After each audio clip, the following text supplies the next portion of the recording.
Hi, I'm Kerry Higby, the Global Director of Data Center Solutions and Services here at the Seaman Company. While the copper and fiber discussion has always been out there in the market, lately it seems to be turning into much more of an argument, especially when we look at power consumption on copper 10G-based chips.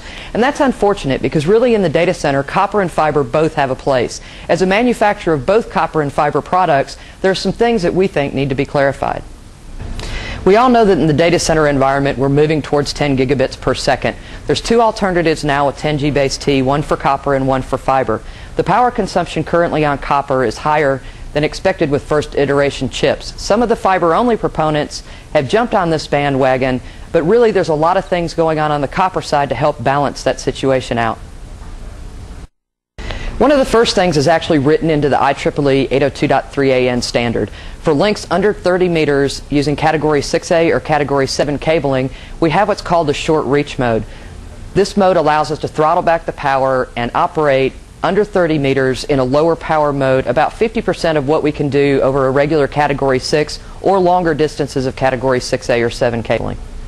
The next thing to remember when looking at power consumption, at least from the early figures, is that we're looking at first generation chips. The 10 to 17 watts per port is certainly going to be improved on, and we've already seen chip manufacturers announce improvements above that or about half that power consumption.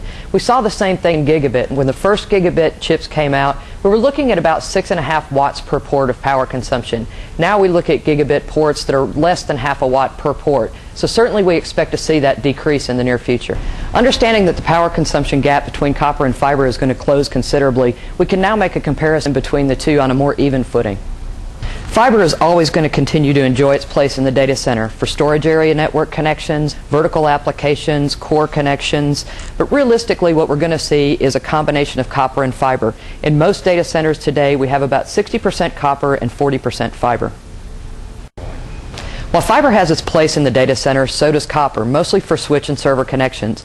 If we look at moving speeds from 1 gig to 10 gig on fiber, it requires a hardware increase. One advantage that we have on copper is that 1 gig and 10 gig are supported out of the same electrical components. The other advantage that we have is when we look at latency. In copper, there is no optical to fiber conversion. This also makes the electronics less expensive. Like I said, in most data centers, there's going to be some combination of copper and fiber. I encourage you to not look at marketing messages where one company says they have a solution that solves every need. There's always going to be different situations. Power consumption is certainly one, but it's not the only consideration. Cost of components and other things come into play as well. We've got a great white paper on this. I hope you visit our website and check it out.